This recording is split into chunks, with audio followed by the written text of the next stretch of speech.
8월 19일 목요일입니다. 가상자산 시황 분석 및 뉴스를 전달하는 블록체인입니다. 주요 시황 단신입니다. 유명 가상자산 온체인 애널리스트 윌리유가 비트코인의 단기, 장기 투자자들의 매집이 지속되고 기업들의 구매도 꾸준히 이어지고 있다며 비트코인 중장기 강세 전망은 유효하다고 진단했습니다.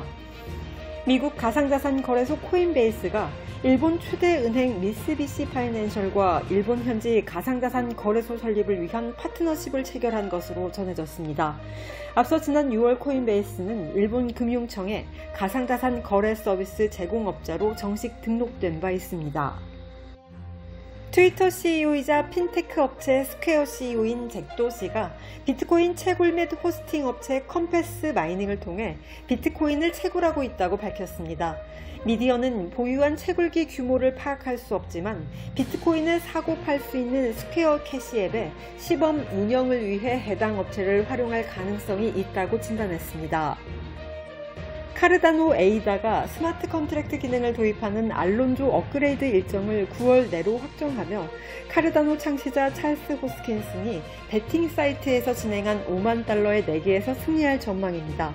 앞서 가상자산 베팅 사이트 폴리마켓은 에이다가 10월 1일까지 스마트 컨트랙트 배치를 완료할지 여부를 두고 베팅을 진행한 바 있습니다. 경기 투자 심리 지표로 꼽히는 미국 국채 10년물 금리가 1.268%로 하락했습니다. 미국 뉴욕 증시가 기업 실적 호조에도 코로나19 델타 변이 우려와 미국 연방공개시장위원회 FOMC의 자산 매입 축소 논의에 이 거래일 연속 하락했습니다. 다우지수가 1.08% 하락하고 S&P 500 지수는 1.07% 하락했습니다. 나스닥 지수는 0.89% 하락하며 거래를 마쳤습니다. 다음은 지난 24시간의 주요 코인 마켓 시황 정보입니다. 돈나무 언니 캐시우드 아크투자운용 대표가 최근 코인 보유량을 줄이고 있다는 소식이 들렸지만 큰 영향 없이 비트코인이 소폭 하락과 상승을 오르내리고 있습니다. 카르다노 에이다는 시스템 업그레이드를 앞두고 있어 최근 연일 상승세를 보이고 있습니다. 19일 오후 1시 10분 기준 코인마켓캡에서 비트코인은 전일보다 2.14% 하락한 44,236달러입니다. 이더리움은 2.35% 하락한 2,982달러입니다. 에이다는 5.4% 상승한 2.1달러입니다. 리플은 0.55% 상승한 1.12달러입니다. 도지코인은 1% 하락한 0.2977달러입니다. 비트코인 캐시는 2.2% 하락한 626달러입니다. 이오스는 2.73% 하락한 486달러입니다. 다음은 주요 뉴스입니다. 코인데스크에 따르면 알레한드로 젤라야 엘살바도르 재무부 장관이 현지 시간 17일 TV 인터뷰를 통해 비트코인 및 디지털 월렛 사용은 전적으로 선택사항이라고 말했습니다. 그는 가상화폐를 지원하지 않는 기업이 불이익을 받는 일은 없을 것이라며 달러가 엘살바도르 메인 통화로 남을 것이고 기업과 정부기관 등은 회계를 위해 달러를 사용하게 될 것이라고 설명했습니다. 이와 관련 미디어는 알레한드로 젤라야의 발언은 지난 6월 통과된 비트코인법 제7조 모든 경제 주체는 비트코인을 결제 방식으로 받아들여야 한다고 규정한 것과 상반되는 내용이라고 평가했습니다. 엘살바도르 비트코인법은 9월 7일 시행될 예정입니다. 다음 뉴스입니다. 코인데스크에 따르면 글로벌 자산운용사 바네크가 이더리움 전략 ETF 출시 승인을 신청했습니다. 해당 펀드는 이더리움 선물과 캐나다 증시에 상장된 이더리움 ETF 및 기타 이더리움 노출 상품에 투자함으로써 이더리움에 간접 투자하는 상품입니다.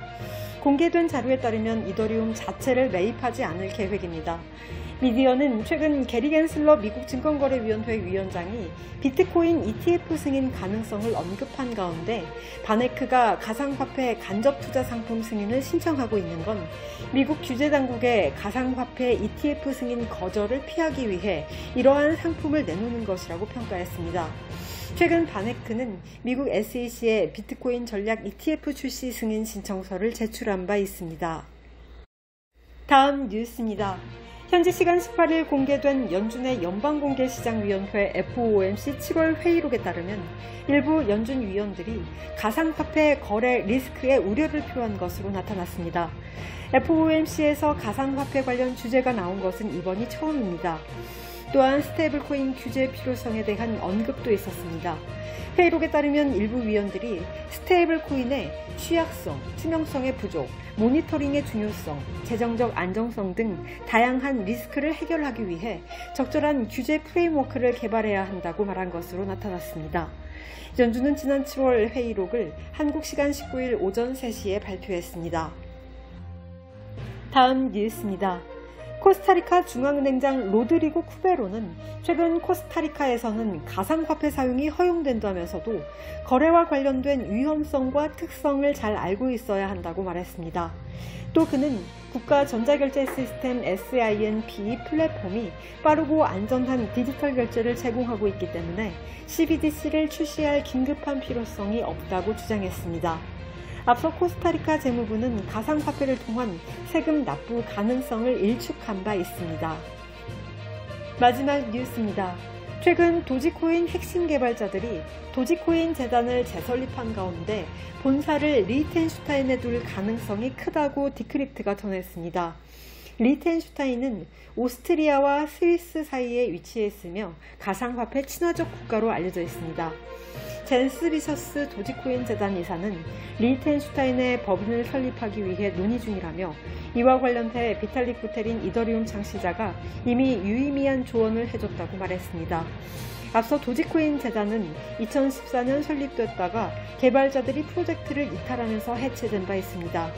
한편 이번 재설립된 재단의 자문위원회는 도지코인 창시자 중 한 명인 빌리 마커스와 비탈릭 부테린 등도 합류한 것으로 알려졌습니다. 이상으로 8월 19일 블록체인을 마칩니다.